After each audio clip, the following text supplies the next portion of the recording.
me for hold this L. Hold this L. Hold this L.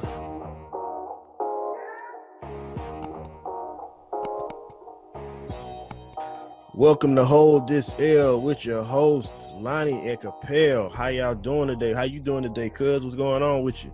Man, doing wonderful, bro. How about yourself? Big 41 had your birthday yesterday, man.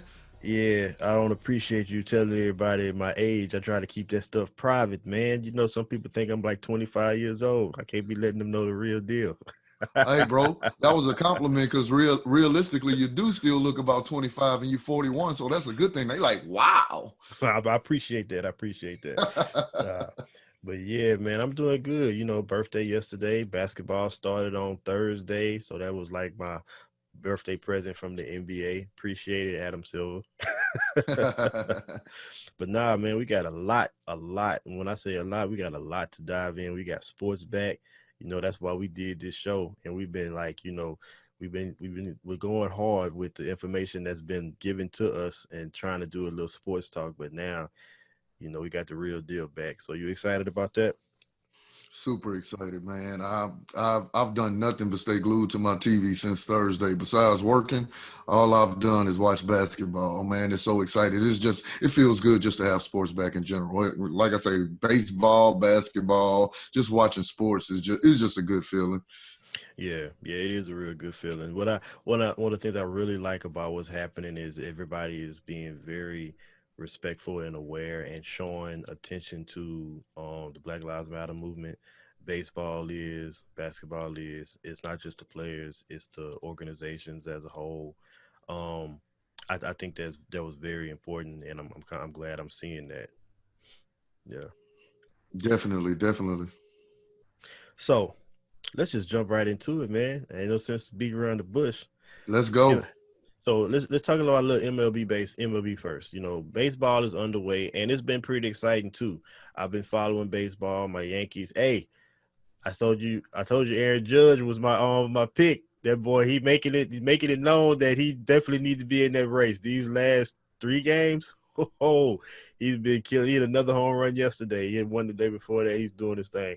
I'm afraid though that it's not gonna matter because the MLB shutdown is real. We had 2 teams have to be shut down because of outbreaks of coronavirus. The Miami Marlins was one, and the St. Louis Cardinals was the other. What you think gonna happen, man? You think we're gonna have a season? You think it's gonna finish out? Man, everything I've read, even seeing Robert Manfred come out yesterday and say they're gonna play. They don't have any intent on stopping. I think they're gonna crack down a lot more and put some more guidelines in place and ask more of the players as far as requirements, as far as what they're doing, social distancing and stuff like that. I think they're gonna make it a lot more a lot harder for these things to happen. I think it happening early and happening to a few teams as early as it did is actually a good sign because you see what's happening and you allow yourself to adjust to it. I think that's one of the things we all knew that when everything started, there were going to be some cases pop up and things like that. It was kind of unpredictable how it was going to happen. But I think seeing this happen and happening to some certain teams, you can kind of get some guidelines on how to prevent it or try to,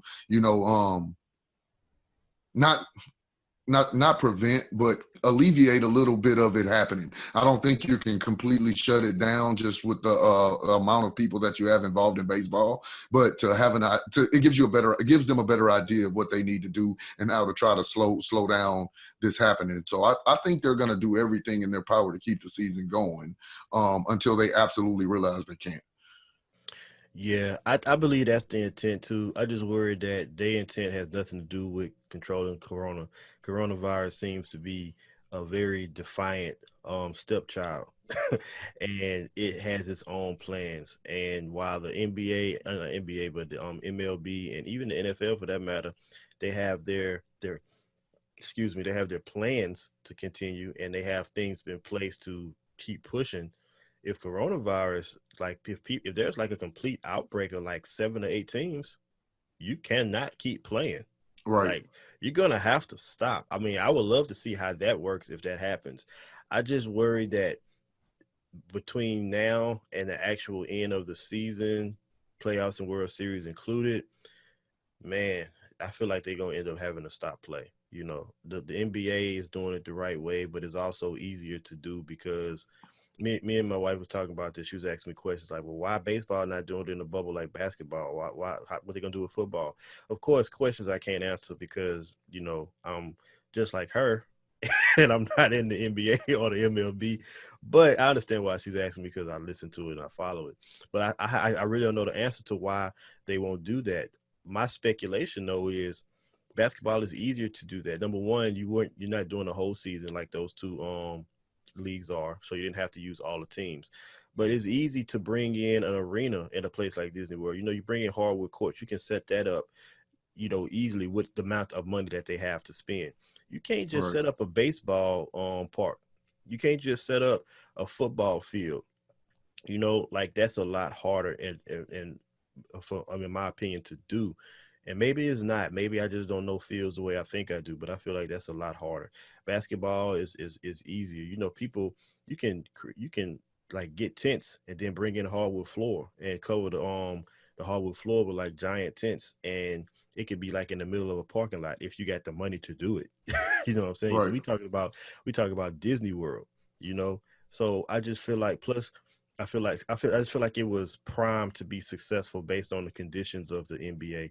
Now, when the NBA season starts again in I think November or December, who knows how that's gonna look? Who knows if I doubt it's gonna be a bubble for a whole season, but I don't know, man. I don't know. It just seems like it's a tough one. It's gonna be kind of hard to get it done. Yeah. Yeah. But anyways, on to basketball. Basketball. So before we jump into the games that's ahead of us, let's talk about the games that's behind us. Give me your take on what you saw this weekend, this past weekend in NBA action. Um, One of the biggest things I saw is we're gonna have some competitive playoffs. The first two games starting off Thursday. Utah Jazz, New Orleans Pelicans. Um, Good game, 2-point game. Actually felt like Pelicans should have won it. Watching the Clippers and the Lakers game, awesome game, man. Paul George went off. Anthony Davis went off. Looked like they picked right back up where they left off at. And I'm like they hadn't even been sitting out for 3 months. LeBron was a little rusty, which is expected. A lot of the players were rusty. One of the biggest things that I noticed in the first couple of games has been a lot of turnovers. You know, a lot of sloppy play, which is expected. You know, they've been sitting out for 3 months and people getting their groove under them. So I really just watching everything that's going on. It's really, to me, NBA is kind of just picked back up where it left off at. I mean, the teams, what you're expecting them to do kind of happened. I mean, especially you had a few blowouts and stuff like that. But, I mean, nothing really surprised me on what's happened. Everything I've kind of watched and has happened within this first weekend has not really been a surprise. Yeah. This weekend, you're right. It was a lot of turnovers, a lot of sloppy play, but that's to be expected. That typically is the case when you start a season, and I've said before, like this is literally like starting a new season with the amount of time that they had off. Like that is about the amount of time that they would have off from an actual season to playing again in from June to October. So they definitely were playing sloppy. You know, some teams play really well together. Like Toronto last night against the Lakers, they weren't sloppy at all. You Right. know, but it's also a testament to coaching. Milwaukee, they weren't sloppy at all against Boston. The Lakers, the first game they played well. Second game, maybe it was tired. Maybe they were tired. Maybe it takes a while for them to get their conditioning to play a game and then having to rest and then be fully ready to go the next day. Maybe that had something to do with it. But yesterday, they did not look good at all. You know, um, and then there were some other teams like Portland. So Portland surprised me. I know you said you weren't surprised anything. I was surprised at how much they used Nurkic and how well they played with Yeah. him without the chemistry of having him for the whole season and just coming back like he been playing all year. Like I was thoroughly surprised, and I'm also worried for Memphis in that playoff spot. Yeah. Um, we can get to that in a second, but other than that, you're right. They just picked back up. where they left off. And I mean, it was a great weekend of basketball. So, we got anything before we move on to some of these week's games? No, I basically just want to chime in on what you said. I have to kind of backtrack on that. You're right. Nurkic killed it. I did not expect Nurkic to come out and play the way he played. I mean, I think 19 points, 9 rebounds, 6 blocks, 4 or 5 assists. I mean, he murdered it. I mean, he came out and you're like, Hassan Whiteside, who, and he's been playing really well. But it's like, soon as Nurkic got back on the court, you're like, okay. I see the difference. I see. Okay. Yeah. But yeah, I just had to chime in on that. Big shout out to Nurkic. No, he came back in killing it. Yeah. And Zach Collins, I didn't think they were going to give him a load of minutes, and they gave him a load of minutes. He started. I heard some reports saying that they were going to go to Twin Towers line up Whiteside and Nurkic together on the court. I didn't think that would be a good idea. And apparently they didn't either because they did not go with that. And, man, I feel bad for Whiteside. That boy been playing well. But you know what? You got to look at them as a team and look at their record. Like, they had a big man in Nurkic last year, and they got a big man in Whiteside. And with Nurkic, they went to the finals. I mean, the Western Conference Finals. Like, people don't really talk about that. The Portland Trailblazers last year were in the Western Conference Finals.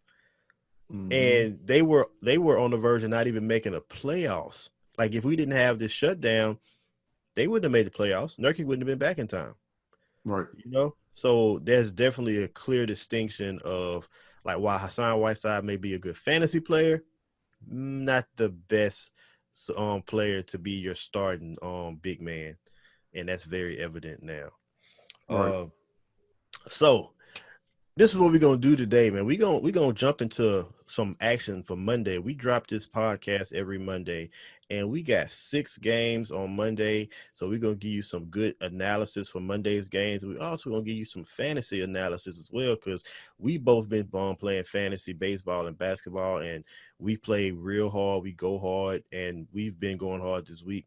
So we are pretty much up on, some good players who've been doing good, players who've been struggling. So we're going to go through each game for Monday, and we're going to give you some picks. And then we're going to give you some people on your radar that you should keep on your radar to look at while you're rostering. Make sure that you pay attention to these people, because if they end up being as good as we think, they won't be cheap after a couple of days. So if you're playing fantasy, capitalize off of some of these people that we're going to be talking about. It could be the difference in whether you win $100,000 or $5. All right. So let's start off with the Grizzlies and the Pelicans. You know what? Let's go in the order. Let's go in order of time. Raptors and Heat. You go ahead and go first, Lonnie. Raptors and Heat. What's your take on that game and those players? Honestly, I think it's going to be a great game. You got 2 defensive teams. That's kind of the makeup of both of those teams. They both can play offense, but defense is what gets them going. I think you're gonna have a great matchup. You got Pascal Siakam, Kyle Lowry versus, basically, in my opinion, Jimmy Butler and Bam Adebayo. Not to discount the other players, but those are your big names. And with that matchup going on, I think it's going to be a battle. I don't see it being a high-scoring game. I see it being a lot of defense played, not a lot of up and down the court, fast pace. I think it'll be a slow-moving game. And I think it really will come down to which team is making shots. Because when it comes to me, the Raptors and the Heat, both of them, they're not really big. They don't have big men. They don't play, that inside out. The Raptors do have Marc Gasol, but we know he's more finesse, and he shoots a lot more jump shots than it is finishing in the paint now. So with that being said, you got Kelly Olynyk, you got Bam Adebayo for Miami, which Kelly Olynyk was shot well the last game, very well actually. So with those two teams, I expect it to be a low-scoring defensive game. But I would also say you're gonna have some good play out of Jimmy Butler is a person I would definitely look into. I don't see anybody on the Raptors really guarding Jimmy Butler. I think it'll be a big game for him. But I do see the Raptors overall probably winning that game. I just overall team-wise, watching them play the Lakers last night. They're gonna be tough to beat, man. Very tough to beat. Yeah, I think the Heat they don't get enough credit for how well they've been playing and how well they play as a whole. That's one of those teams that didn't play sloppy as well. They played very, very, very good, to the point to where they didn't even have to like play lots of minutes because they just were playing that well. Jimmy Butler is, in my opinion, an MVP candidate. He's not going to win it because his season is not that good for an MVP win, but he's definitely somebody you have to look at. It's like he's the leader of that team, and they are right there in the thick of the playoff hunt. They're right there in the thick of winning. Like you can't. I don't feel like you can confidently say that Miami has no shot to win the East. I don't think you can confidently You say would be that. crazy. You know, they have a very good chance to win the East. People want to look at the names and, you know, they're not sexy. You know, even though Bam Adebayo is a beast, you have to know basketball to know who he is. If you don't know basketball, you're like, who's that? You know, but he's an all-star. He's his first year being a man at the center position. He plays more like a power forward, but he's center size. He can shoot the three. He rebounds. He gives assists. I mean, he can do almost everything you need him to do. Plus, he's a defender. And you got Duncan Robertson, a defensive specialist. I mean, a 3-point specialist. You got Tyler Hero, who's also another rookie or a second-year player, one of those coming off the bench. Kendrick Nunn, a rookie who actually is like, in my opinion, is second in voting should be second in the voting for Rookie of the Year. Because he played a whole season, not because he's better than Zion, but because he played a whole season and he's been starting the whole year and came out of nowhere, and he's been holding that position down. Then you got Dragic coming off the bench. You got, like you said, Kelly Olynyk coming off the bench hitting threes. They have a good team. They do. And with that being said, against the Raptors, yes, very defensive game. It's going to be a very good basketball game. They play similar. You know, they play very similar to each other. The Raptors, very good defensive team. Kyle Lowry is, first of all, I want to say, Kyle Lowry, if you're watching this, just today, I hate you. After today, I'll be over it. But today, I hate you because your explosion against the Lakers yesterday made me lose $2,700. Okay? Just want to make sure you know that, buddy. Just want to make sure you know that. Talking about in FanDuel, I was winning up until the end of the third quarter, and he, you know. Anyways, let's go. I don't want to be all emotional. It's okay, man. It's okay. Yeah. Okay. You kind of did. I did, but I need to cut it off. You know, I need to cut it off. Shut it down. All right. So, yes, Kyle Lowry, Pascal Siakam, Serge Ibaka, Marc Gasol, like all these names are people who play defense. Marc Gasol has been a defensive throughout his whole career. Serge Ibaka as well, and Pascal Siakam he started off as a defender and emerged into very, very Kawhi Leonard like. Started off as a defender and emerged into an offensive player. In this game though, I would have to say I'm going to go with the Heat. These two teams are so similar in how they play. I'm going to go with the Heat simply because I like Jimmy Butler as that wild card. Like you said, the Raptors won't be able to stop Jimmy Butler. And I think when it comes down to it, he's going to will the Heat to win this game. What's your fantasy outlook on this game? I actually like Kyle Lowry. I don't think Kendrick Nunn is going to be able to stop him. We all know what Kyle Lowry can do. And I also like I say, Jimmy Butler. Now, I'm going to tell you, as far as kind of a sleeper pick, keep an eye on OG Anunoby. Played very well last night. I think he 19, 20 points. I mean, he is that guy that nobody really talks about on the Raptors, but plays very good defense, and he's a very sneaky offensive player. He can go off and give you 20, 25 any day, you know, if he's on. So, you know, that's that guy that I always keep an eye on, and he's not very, very expensive at all when it comes to fantasy. So it's definitely somebody you want to plug in kind of as a value pick.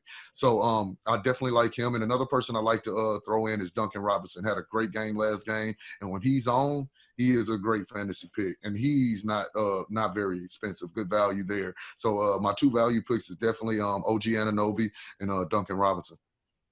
Yeah, on Raptors and Heat, to be honest, I'm probably going to stay away from this game. It's going to be a low-scoring game, so the point total is probably not going to be that high. I don't know what the point total is. It's not out just yet because today is Sunday recording and Monday, of course, is the game. So I probably will stay away from this game. Um, I like Kendrick Nunn as a value play. I feel like Kendrick Nunn, with the way he's priced, he could have a good game. He has good games in spurts when it comes to daily fantasy. He usually plays well in general every game, but when it comes to fantasy and putting up points, he has his spurts. But he is a good value play. If you're looking at point guards, I like Kyle Lowry possibly. Kyle Lowry does have a good matchup against Kendrick Nunn, but Miami plays good team defense. So it's not really all about the position for Miami because they good rotating, moving around, switches, same thing with Toronto.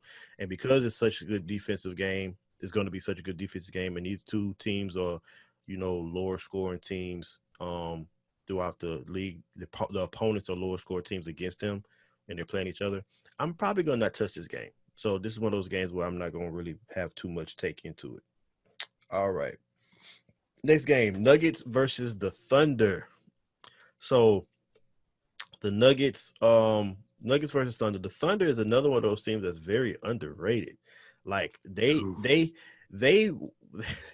had the odds, the Vegas odds, and I don't remember the numbers, but they had a long shot to even make the playoffs because nobody knew how good Shai Gilgeous-Alexander was. People thought Chris Paul was over the hill. They lost Paul George. Then they traded they traded Paul George, and they traded Russell Westbrook. And people forget that Billy Donovan had got a bad rap, but when Billy Donovan was at Florida, he was seen as a great coach. Sometimes when you come in as a coach who does not have the clout as a Phil Jackson or Doc Rivers or Greg Popovich, and your first gig in the NBA is with superstars, and you don't really win, people come down on the coach, and I feel like that's what happened to him. Well, he's really showing you how good of a coach he is. Right. Now, you can also attribute some of that to Chris Paul because Chris Paul is like a coach on the court, but the Thunder look really good. They looked so good the other day. I was like, man, I mean, they just played really well. Chris Paul had it going. Shai Gilgeous-Alexander had it going. They put a whooping on the Jazz. The Jazz is a good team, and they put a whooping on them. And in this game, I like the Thunder. I always like Chris Paul. The Nuggets. Jokic started off playing well, but he kind of fizzled. Down the stretch, he didn't really can keep that same energy. And that's always something with Jokic. This year he's been very inconsistent with how well he plays. Some games he'll give you close to a triple-double or triple-double, and in some games he's like just nowhere to be found. But he's clearly the best person on the team. Jamal Murray was out. Will Barton was out. Michael Porter Jr. got to start. And Torrey Craig got to start along with him. If that's the case tomorrow, I don't give the Nuggets a chance to win this game against the Thunder. If Jamal Murray is back, if Will Barton is back, this is another game that I'm probably not looking to touch any players or many players at all from a fantasy perspective. But definitely if Jamal Murray is out, pay attention to Michael Porter Jr., pay attention to Monte Morris. Very good value picks.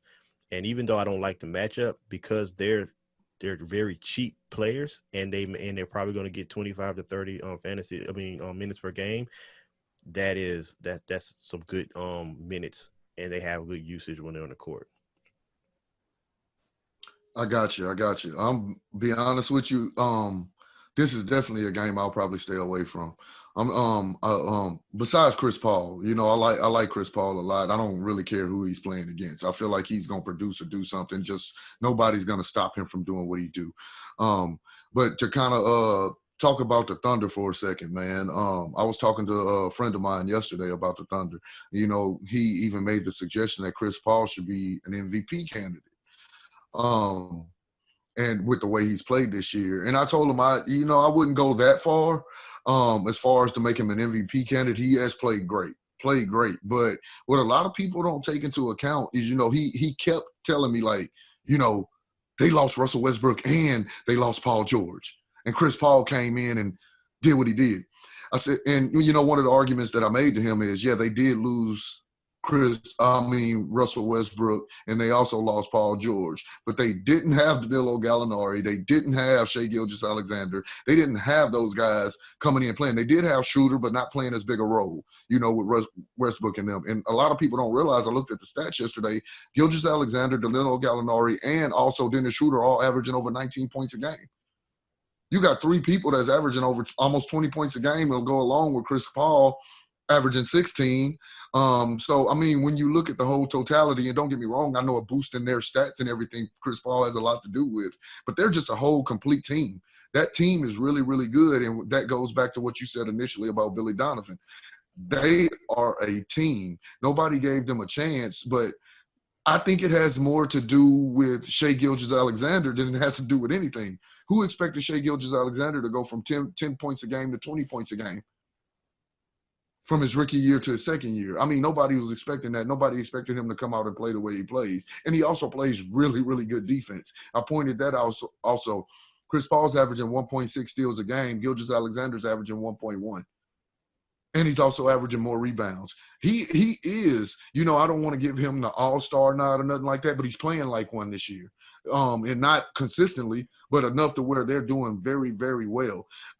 So I give a lot of props to Shai Gilgeous-Alexander. But as far as the Thunder and Nuggets, I don't think if Jamal Murray and Will Barton's on that team, they have a chance. The only way they have a chance is if those two guys play. They don't have a chance at all if those two guys don't play tomorrow. It's no chance at all.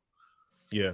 I actually agree with your friend. I think Chris Paul is an MVP candidate. Again, not like in the same realm of Jimmy Butler, not one that's going to win. But when you talk about who the candidate should be, if you list your top five, I believe that Chris Paul probably is right there around that 5, maybe 6.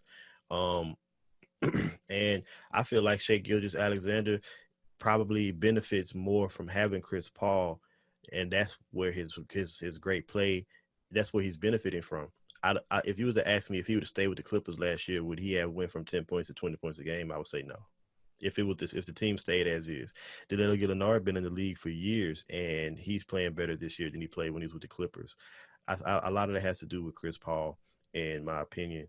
But you're right. He's not going to win the MVP. I think just when you talk about the candidates, like when you talk about the candidates, if you list like the order in which people are going to be voting, I think Chris Paul is probably in that group of people that people are going to be voting for. He may get one vote out of all the votes though, and that may be a sympathy vote. I just think that he's I think he's what he's did with that team, most valuable player. You take Chris Paul off that team, I think that team starts to really like tank. As far as like being one of the top teams, they're outside. They're like 4 games away from second place in the seeding, from the Clippers. Like they realistically have a shot. Like if they the Clippers played well against the Lakers, and then even though they lost, then they killed the Pelicans. So that's one game that they lost. So who knows what's going to happen. Anyways, let's move on to the next game. Pacers versus Wizards. Yeah. We don't have to spend too much time on this game. But Yep. this is a game that we need to spend much time on when we're talking about the other aspect, which is from fantasy. So on the basketball sense, Pacers, they're going to win this game. Wizards, they don't have Bradley Beal. They don't have David Bertans.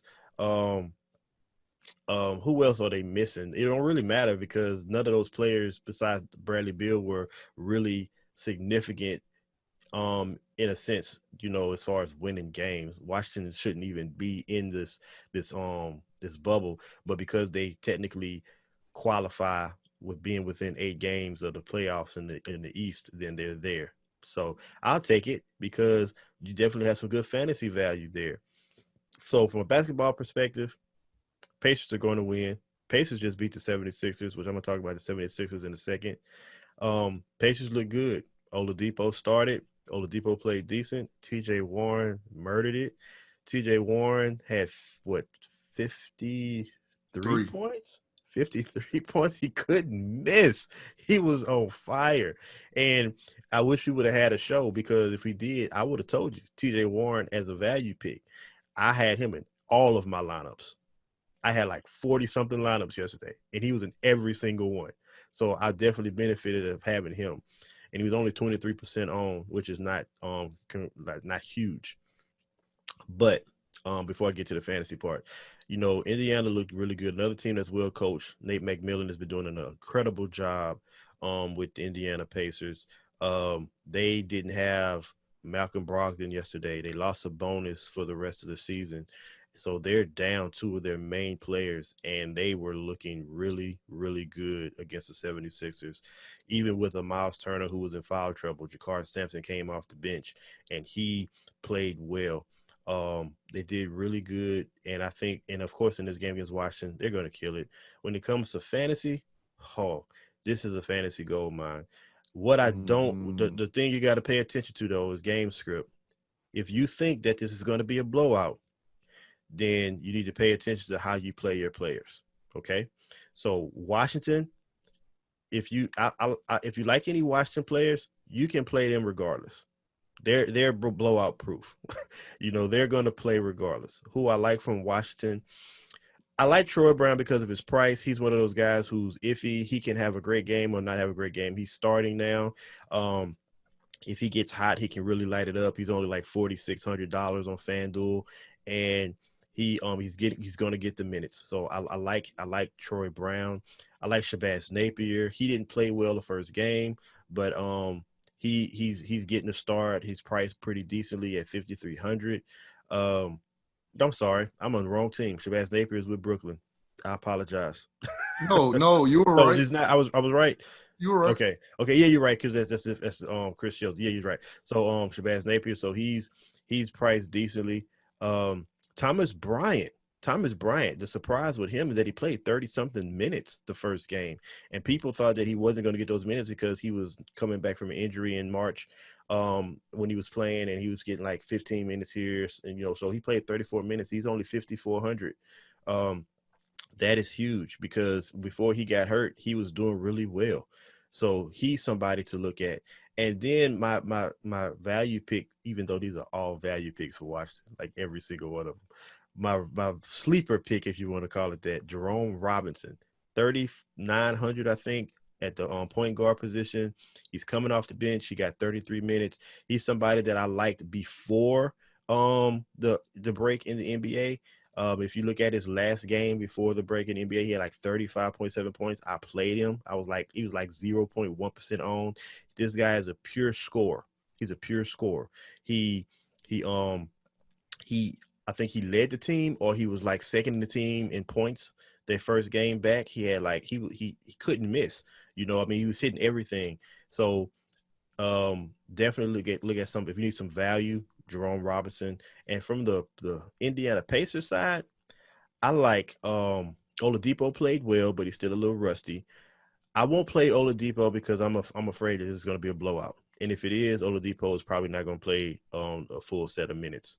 But I like TJ Warren because he can get you the points you need in a shorter amount of time with the way he's shooting the ball with no Sabonis. Pay attention to the news. If Brogdon is out again, I like Warren even more. If Brogdon is back, maybe not as much. But outside of TJ Warren, maybe Justin Holiday. He's a value pick. Didn't play that well, but he is a value pick, and he started this last game. So those are my picks, and that's my analysis. What you got, Lonnie? Me, just to kind of chime in on what's going on with the Washington team. Somebody that I like a lot is Ish Smith. I've always really been big on Ish Smith. I like him. He actually played 27 minutes and actually played really well, had 17 points. And to kind of talk about Jerome Robinson, man, he played 32 minutes. Mm-hmm. I mean, somebody that cheap playing 32 minutes, 7 of 9, 4 of 6 from 3. And like you said, he was second leading scorer on the team, only behind Rui Hachimura. And it was a point. I mean, he had 21, Jerome Robinson had 20. So I mean, just looking at that in general, man, that's actually impressive. Somebody I like a lot. Those are the two people I really like. I like Rui Hachimura. I like Jerome Robinson, and also Ish Smith. So it's actually three people that I like from that team. But I mean, when it comes to value picks for the Pacers, for me, I like Aaron Holiday. With no Malcolm Brogdon, Aaron Holiday is definitely a big pick for me. And I think we need to also keep our eye on Miles Turner. Miles Turner's not very expensive. Didn't have a great game. Was in foul trouble a lot last night. But playing against, you kind of mentioned Thomas Bryant. Not really considered a great defender or anything like that. And Miles Turner we all know what he can do when he has the minutes and he's not in foul trouble and can play. So I think he has a great matchup going against Thomas Bryant. So I definitely like him coming back. I even had him yesterday, and he played terrible. He had me actually quite upset because I thought Miles Turner was going to be a really good play yesterday. I really did. So I was quite upset about that. Every time I looked up, every time he came back in the game, he played for 30 seconds and went right back out with another foul. So, I just had to vent about that a little bit. Cost me a little money. But that game in general, it's going to be a blowout. I think it'll be done by the third quarter, mid-third quarter, if it goes that long, if it's not a blowout by halftime. So kind of what you said about Victor Oladipo, even though his price is still really good, he's still on a minutes restriction of 28 to 30 minutes, which he was on this previous game. And if it's a blowout, we know he may only play 15, 20 minutes. So you definitely is and he's not really aggressive right now. I think he's still trying to get his legs under him and stuff like that, being on that minutes restriction. So he's not been very aggressive. So it's somebody that, you want to probably kind of stay away from this coming game because I do think it's going to be a blowout and he won't be a very good pick. But TJ Warren, he'll be in my lineups until he shows me otherwise. Because as long as Malcolm Brogdon is out and also Sabonis, he's going to get a lot of shots, especially with Oladipo still being on a minutes restriction. So I like him a bunch. Yeah. Same thing for me with TJ Warren. Outside of him actually going up in price. Right. Yes. Because right now, so he was $6,000 yesterday. I anticipate that his price is going to jump a little bit on Monday. So pay attention to that. I like TJ Warren. But again, game script. If you believe that the team is going to get blown out, like a team like Washington getting blown out, like I said, they're pretty much minutes proof. They're probably going to still play their minutes because they don't really have a lot of people. They know they're not going to make the playoffs. They know that. They're doing their due diligence playing, and a lot of those young players are playing for next year. So They're going to give them the run. Jerome Robinson's going to get the run. Troy Brown's going to get the run. Bryant, he got 34 minutes and they got blew out. So they're going to get the run. So if you think that there's going to be a blowout, you can look for Washington to have some value picks, and you can stay away from Indiana. Unless you think somebody like Miles Turner is going to put up big points real fast. Maybe somebody like TJ Warren is going to put up big points real fast. But if you believe it's going to be a blowout, you got to be strategic in how you pick those players. Right. Next game, Grizzlies, Pelicans. Now, this is going to be a good one. Both teams high-paced. The Pelicans, they came out to play against Utah, and and when I said about Lakers, y'all heard me and Lonnie talk about us being Lakers fans. I'm more of a LeBron fan, and I root for what teams he played, but I actually like the Lakers.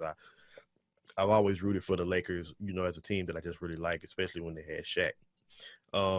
But I root for LeBron, and Lonnie is a true to the heart Lakers fan. He's a real Lakers fan, and so I made the comment that, who knows what it looks like playing a game and then not playing, like taking that day off and then playing. Well, if you look at the teams that played, only one team came ready to play that played already. That was the Clippers. The Lakers didn't play well. The Jazz didn't play well. And the Pelicans didn't play well. And they were all teams that played the first night. So there is not excuses being made. That's very realistic that these teams need to get their conditioning back. Yes, they practice, but they don't. It's not the same as going full-fledged 100% in a preseason scrimmage compared to the real deal being out there for 34, 35 minutes. A lot of these guys played minutes we didn't think they was going to play too. We thought some guys was going to play like 29, 28, 30 minutes. They ended up playing a full slate of minutes, 35, 36 minutes. So just want to throw that out there. Not making excuses for my Lakers, but that's a real thing. But Pelicans, Grizzlies, it's going to be a good one. I'm going to let you go ahead and give your analysis first, cuz. Yeah, I definitely want to do that. The first thing I want to say about that first game with the Pelicans, and I'm not really a Pelicans fan, but I am from Louisiana, and I do watch them, and I root for them, unless they're playing the Lakers. But I felt like the Pelicans lost their first game solely on Alvin Gentry. That's agree. just to kind of put that out there because first of all, Brandon Ingram was on the bench way too long. When they started to make that run, Brandon Ingram should have came back in. You brought him back in too late. And first of all, the way they managed Zion Williamson's minutes was ridiculous. Now, I understand the minutes restriction. I understand you want to get his conditioning back and stuff like that. You're in the fourth quarter. Why bring him in at the beginning and not at the end? Yep. If you're going to play him in the fourth quarter, don't play him the first 3 minutes of the first quarter. Play him the last 3 minutes of the fourth quarter, especially being that you were in a neck-and-neck game and you're fighting for a playoff spot. Just wanted to kind of chime in on that. Now, I will say this. My analysis on the Grizzlies and Pelicans is I think the Pelicans are really going to come out hungry this game, and I think they're going to increase. They even said it yesterday that they're going to slowly increase Zion Williamson's minutes. So, these first 2 games back, him playing 15, and I think he played a little bit more than 15 the second game. He's going to play even more this next game. It's getting a little bit more serious. Watching that first game, you would initially say the Pelicans are not trying to get in the playoffs. They are. They want to be in the playoffs. They're going to try to get there, and I think but they're being smart about it. And as much as we want to see Zion Williamson play, we all know that he missed 13 days with the team. He left the bubble. So a lot of people don't take that into account. He didn't have the reps, the practice, the scrimmages, the 5-on-5s that a lot of these people had. So they are being very cautious with him, which I can understand. But to talk about the 2 teams in general, I think it's going to be a battle. I think it's going to be up and down. I do think New Orleans is going to struggle with Jonas Valanciunas. I think it's going to be a big day for him. I think they don't really have any big man. And Jonas, we don't tend to think about him as much, but he's a big reason why Memphis is successful. He's a great inside player. He can stretch the floor. He can shoot threes. He can rebound. He can play defense. To go along with Ja Morant, and just that whole team, they're a young team. They're aggressive. They're hungry, and they play with a lot of energy. Kind of the same thing with the Pelicans. But if I had to pick between the 2, I'm definitely going with the Pelicans. I think they have something to prove. I think losing these first 2 games, they're going to be really hungry. They're going to come out. They're going to play hard. And I think you're going to see the difference in that. And I just think the experience, things like that you get. I think the Pelicans are young too. So experienced people be like, what are you talking about? Well, even though they are young, you have had people like Brandon Ingram, Lonzo Ball, Josh Hart, play with LeBron James, play with veterans, get veteran experience that the Memphis Grizzlies really don't have a lot of. They have Ja Morant, Dylan Brooks, guys like that. They're very young, and they have not played with veterans and seasoned players that's been in this league like Lonzo has and Brandon Ingram has. So even though they haven't been to the playoffs, they still have veteran experience and stuff like that. They've been in the league for a few years, which to me gives them an advantage in understanding what this means, what this game is going to mean. I think it's going to be a lot more important to them. And they need it more. Let's just be honest. I think Memphis is 4.5 games ahead of them now. So I just think they need it more. Yeah. I think Pelicans are going to win this game. The thing is with a team like the Pelicans is they have the talent to play with anybody. And when they play against teams like the Lakers, the Clippers, Bucks, it's more of an intimidation factor, but it's also a coaching factor. I like Alvin Gentry as an assistant coach. I don't like him as a head coach. I think that if he continues to be the head coach, they will eventually be in the playoffs, but I don't think they can win a championship with him. I think they are going to have to go a different route. And I feel like that's going to happen within the next couple of years. It's things like you just explained with the coaching. That's a coaching snafu. That's you mismanage his minutes. You want a player like him to be there at the end of the game. You want that possibility. So if you need him, he's there. If he's playing 15 minutes, you said short, quick bursts. Do short, quick bursts.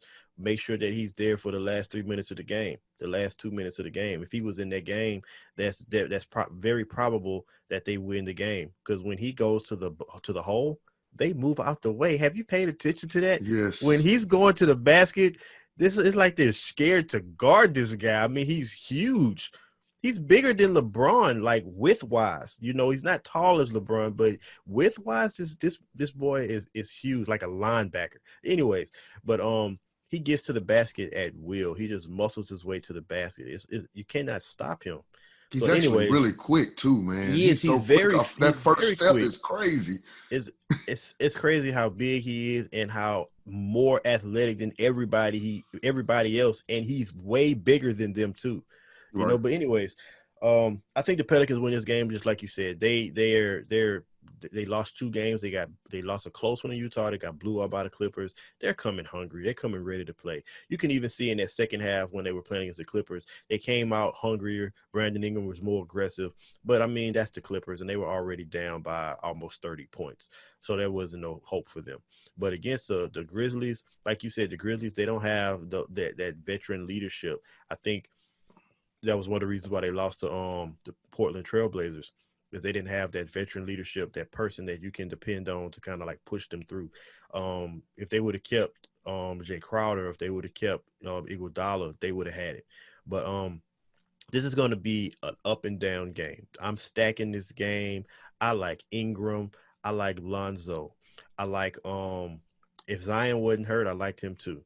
I like Drew Holiday. I like those 3. I like Derek Favors. Derek Favors actually played well against the Clippers. He will play well against teams who don't have a great defensive presence in the middle. The Memphis Grizzlies, while they have 2 good big men that play offense, they don't have great defensive skill. And on the Grizzlies side, I love these 3 letters, J, J, J, Triple J. I was so high on him when he came back, 1, because he was cheap, but 2, because he's fully healthy. And now his price is up to $5,900. Today he's playing. Today is Sunday, recording on Sunday. And tomorrow he's playing. I'm playing him as long as his price is $5,900. I'm all over Triple J. In a game against the Pelicans, I feel like he can go crazy. I feel like he's going to be the one that does it for them down low, and not Valanciunas. And the reason I feel like that is because of how he played the last game. He had 33 points. He was all over the offensive boards. He was shooting. He was shooting. He was playing down low. He just looked really good. I'm not that big on John Morant for this game, because he's going to be defended by Drew Holiday, Josh Hart, and Lonzo Ball. And Right. they are all great on-ball defenders. So I'm not that big on John Morant. I do feel like people will be big on John Morant, though, because he's priced very good. He played really good the first game, but he also played against Damian Lillard, who does not play well against guards. Him or McCollum, the Portland Trailblazers, they don't play well against guards. It's always a good prime matchup to play guards against. So I'm not big on John Morant. I like Dylan Brooks as a value play, because he can give you some good defense, and if he gets hot, he can hit you some threes and get you some decent points. But outside of Memphis, I like Valanciunas. I do like him. I just think Triple J would be a better play. But besides Valanciunas and Triple J and a value pick in Dylan Brooks, that's all I like for Memphis. What about you? I kind of like them both. I like both of them. I think it's a good stack, putting Triple J, which, just to be clear, make sure it's for the people that really is not basketball nuts. That's Jaren Jackson Jr. Just to put that out there. But I think having both of them in your lineup, if you're somebody that makes multiple lineups, having a lineup with both of them in there is definitely something I would recommend, because they both can dominate. One thing we do know about New Orleans is they just don't play big. Derek Favors is their center, and I think he's, 6'10"? I mean, I think Jaren Jackson and Valanciunas is bigger than him. And we all know that Zion is small. Height-wise, those 2 should dominate. It should be an inside-out game for Memphis. I mean, truly, that's what I expect to happen. And like you say, Jaren Jackson Jr., man, at 5,900, he's a steal. Absolute steal. The person that I like for New Orleans is Brandon Ingram. Brandon Ingram is somebody that I like. Lonzo Ball, not as much right now. I need to see more on offense. His defense is decent, but he's been in a lot of foul trouble. Right now, if I had to recommend 2 people from the Pelicans, definitely going to be Brandon Ingram, and it's definitely going to be Drew Holiday. Drew Holiday offensively hadn't been great, but defensively has been a monster.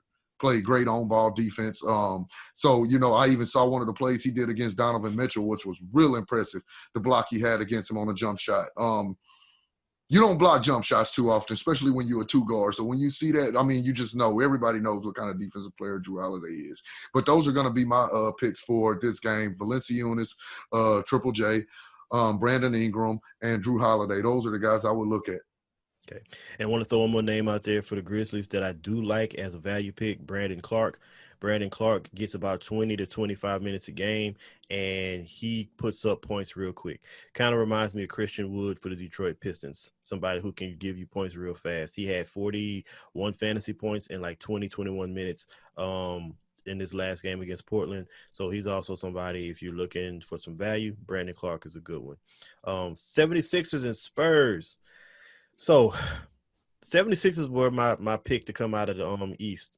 Not because I feel like they're better than, Boston or better than Milwaukee or Miami. Is I feel like this is an opportunity for them to capitalize off of a shortened season, to get their act together. They have the talent, they have all the pieces, and they were a lucky bounce away from being in the finals last year. I mean, being in the Eastern Conference Finals last year against Milwaukee. I feel like all you do is put it together.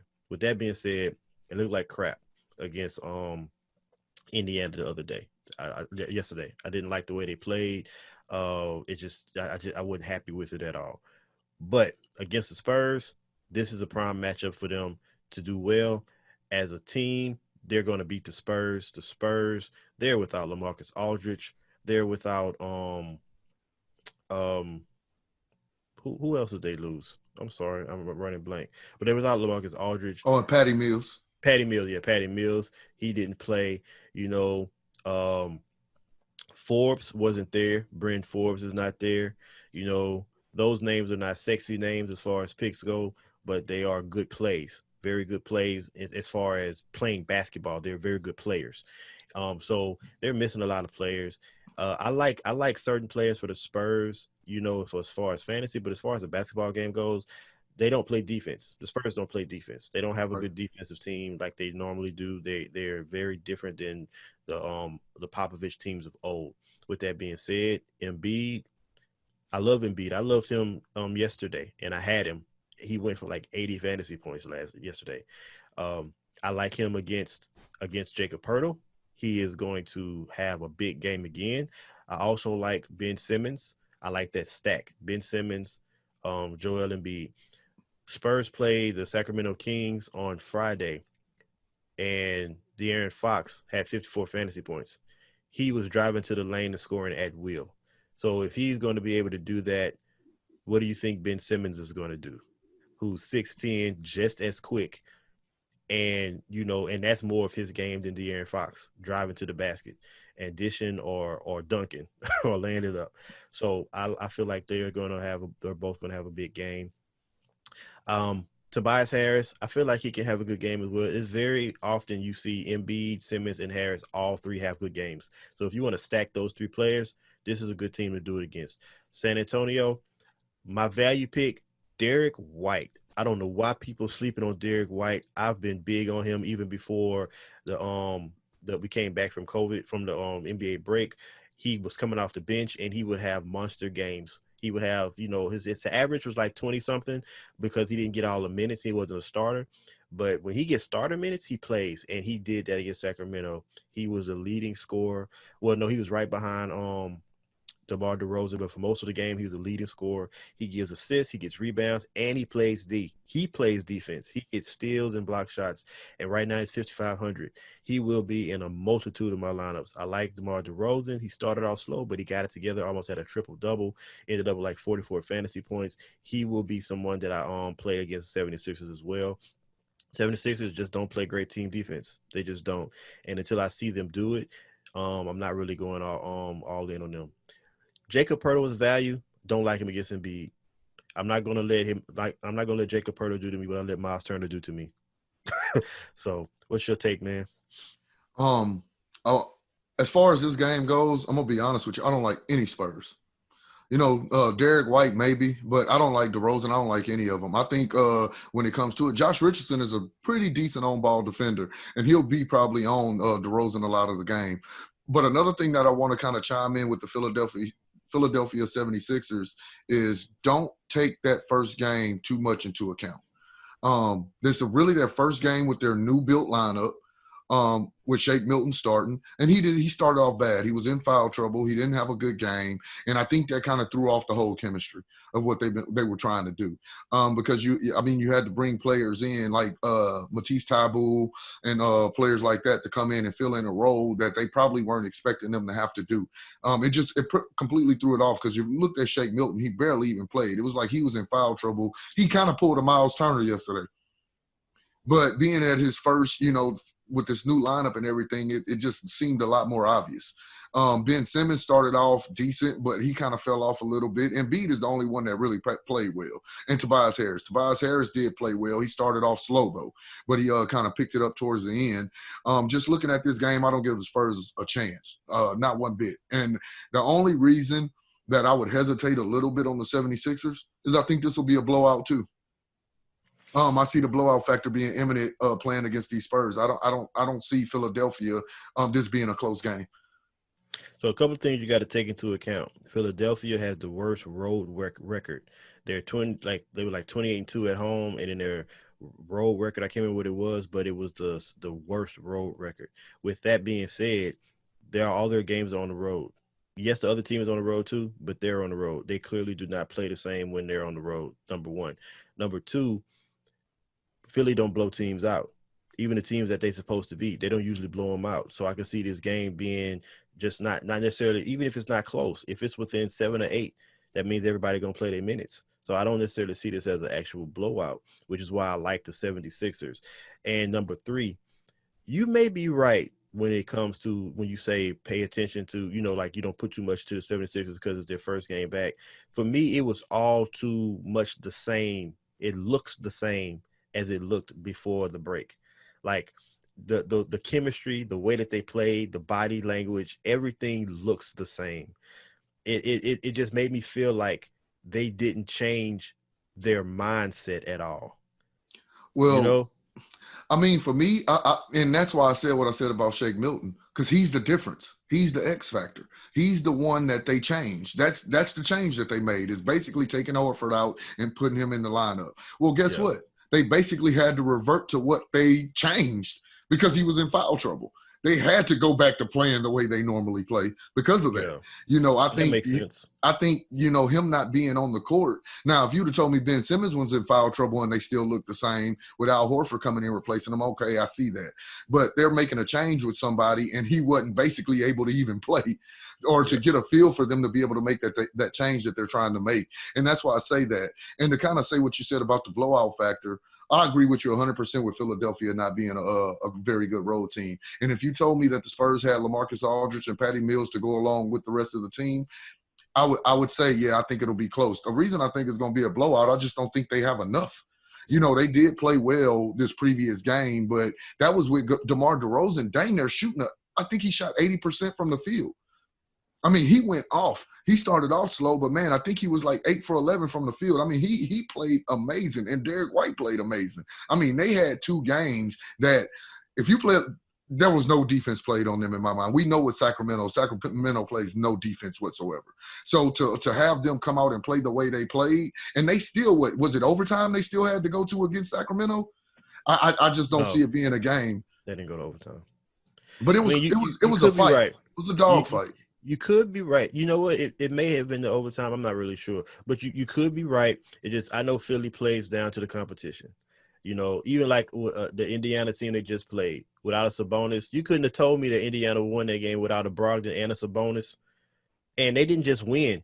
They beat them convincingly. Like they and of course you can look at TJ Warren and say, well, if TJ Warren will put up 53 points, maybe not. But if you look at TJ McConnell came in and was killing it. Yeah. Aaron Holiday was killing it. He played well. Jakar Sampson came in and played good defense. So they played a good team game. And while the Indiana Pacers are not the San Antonio Spurs, my point is Philly plays down to their competition. They have the last couple of years. And with that being said, I really feel like because of that, this won't be a blowout. Me personally, I will have lots of shares of players in that game. because I feel like it's going to be a competitive enough game, and I feel like it's easy to know who to play from that game. The usage is easy. You know Right. who's gonna have the ball in their hands in San Antonio. You know who's gonna have the ball in their hands in Philadelphia. So it makes it easy to pick those players. Last game, Lakers versus Jazz. Man, the Lakers didn't have some tough games to start off with. Some very defensive teams that they've been playing against. Right.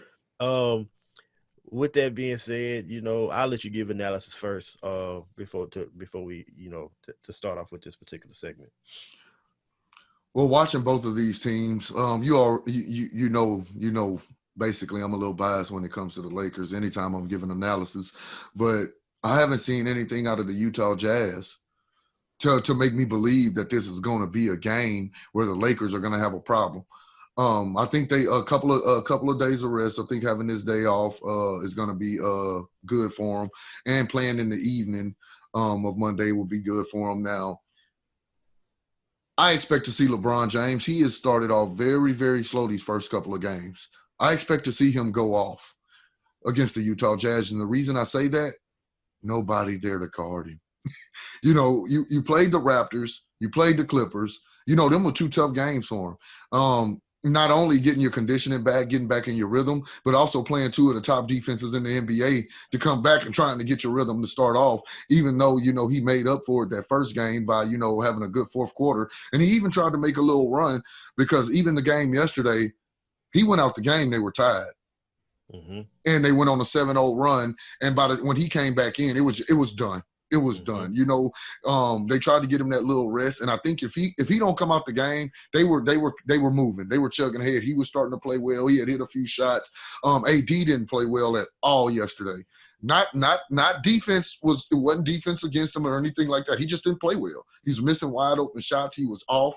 I think he had 4 points going into he didn't score a single point for the first time in his career in the first quarter, and he played all 12 minutes.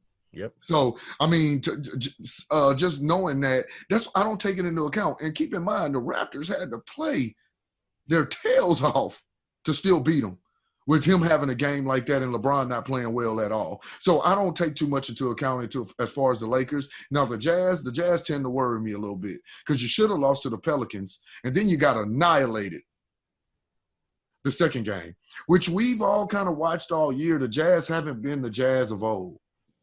They haven't been the Jazz that we're normally used to seeing, even though they're still a good seed in the West, and they're still a really good team. They're just not the Jazz that you feared defensively and stuff that you've seen in the last year's past. So, I mean, I think it'll be a good game, but I actually ultimately think the Lakers come out on top. I do like Rudy Gobert in this game. I like Rudy Gobert as a fantasy pick, and I like LeBron James. Anthony Davis, so, but for the price, I would rather go LeBron James, maybe Kyle Kuzma, and a Rudy Gobert in this game. Yeah, for me in this game, analysis-wise, the Jazz just don't look good. I never thought I would say, man, Bogdanovich is the reason why a team as good as the Jazz is losing. But Bogdanovich clearly is missed. What he provided to that team, he was a second. I didn't realize how much usage he had on that team. It's not just his 20-something points a game. It's how much he has the ball in his hands, how many shots he takes per game, the efficiency that he brings to the team with his shots. And then he rebounds and he assists. He's a bona fide number 2. He is their second go-to player. Most people see Donovan Mitchell, and then they see Rudy Gobert as like the next person. But Rudy Gobert is just a defensive guy. Rudy Gobert is actually like fourth on that team when it comes to who they want to score. It's Donovan Mitchell, Bogdanovich, and Mike Conley, and Bogdanovich, he is a very, very clear missing piece to that team, and that to me is why it's showing why they're not playing well. They lost. They beat the Pelicans, but they didn't like really play well, because the Pelicans didn't really play well. They didn't beat the Pelicans. The Pelicans beat themselves. Exactly. So I expect LeBron to this. I think this is going to be his first game where he's very efficient, as well as aggressive. He's been aggressive, but he hasn't been efficient. I think he's going to be efficient this game. I think he's going to have a really good game.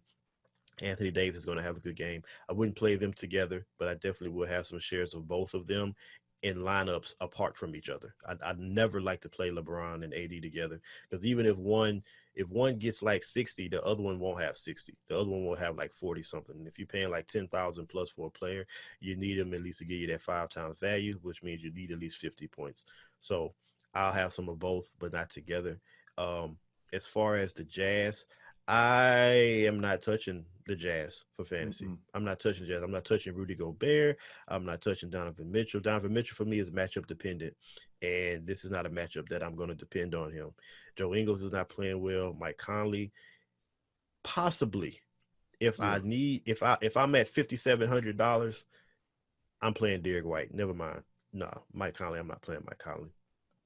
So I'm probably all out on the Jazz. Um, and those two Lakers, yeah, probably the only two that I'm going to play. Dion Waiters, possibly. He's been playing well, and I feel like Very. his minutes are going to start to increase. He played decent, against Toronto yesterday. So he's like still like at $3,900, $4,000. So yeah, but the Lakers definitely gonna win this game. I think it's gonna be a statement game for them. They're gonna make a statement with this game. Um, Before we go, man, let's talk about some players to keep on your radar. Um, Three players on your radar. Who you got? Um, First and foremost, Lonnie Walker the fourth. You mentioned a couple. You actually mentioned two of my players, so I'm gonna try to come up with something else because I did like Derek White and Dion Waiters, but I'm gonna throw out another couple of picks. I like Lonnie Walker the fourth as a sleeper pick. I kind of threw out earlier OG Anunoby. Watch him. There's somebody that he's a starter. He's somebody that so he's not really a sleeper if you play fantasy consistently, but he's somebody that will give you big numbers. He can surprise you and give you big numbers, and he doesn't really cost a lot. So you just kind of got to watch the matchups with him. Another pick that I like a whole lot, that I guess you can say as long as Malcolm Brogdon is out, he's a good pick, Aaron Holiday. Aaron Holiday is a great pick when Malcolm Brogdon is out. We know he's going to start, and based off of how he plays, if he's playing defense, and he's going to be a great pick. I mean, he had 30 plus fantasy points last night, and I think that's the consistency of what he's going to get you somewhere between 22 to 30 points. And at his value, you're always going to usually get 5 times plus value out of Aaron Holiday when Brogdon's not playing. Okay, all good picks. So my first pick, Jerome Robinson. We talked about him from Washington. I just feel like he is going to get the minutes, and as he gets more comfortable, he's going to shoot more, and eventually he's going to start giving assists. And he just looked nervous. I watched that game, and he just looked nervous. Like he would get the ball, unless he had an open shot, he would pass it right back. And that's really not his game. I feel like he's going to get more comfortable, and he's going to start doing even better. But I like Jerome Robinson. Make sure you have some of him in your lineups because if he ends up going off on the game and you got him for like 3,900, you're gonna be happy. So I like Jerome Robinson. As far as other value picks, I think we can pretty much talked about most of the other value picks. I guess I would have to say Derek White. As long as Derek White is in the $5,000 range, I am playing Derek White every time the Spurs play. Even like you said, they have a tough matchup against the 76ers as far as like Ben Simmons' defense and stuff like that. But $5,500 for what he can produce, that's just 25 points. He's pretty much averaging that for the year without being a starter. So he's not a type of player that's going to be like, he's not going to be shut down because he's not the focal point of the team. So he's going to have his opportunities to shoot. He's going to have and then he's a defensive guy. He gets steals. So if he has one of those games where he has like 3 steals, 2 blocks, and then he puts up 10 points and 4 rebounds and 5 assists, that's a heck of a day, So Derek White is somebody that I really, really like. I mean, I like Derek White a lot.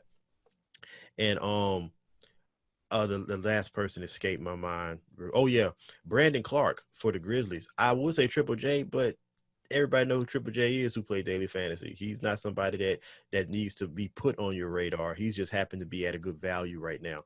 But Brandon Clark, I feel like he is somebody that needs to be on your radar. He's going to get in the game, and he's shown that he can put up, decent point per minute, decent points per minute, over the year, so he's healthy now. He also has some issues with injuries. He's 100% healthy. Definitely look for him, throughout, when you're making your lineups. Other than that, I think we mentioned some other people already that were good picks throughout the whole show.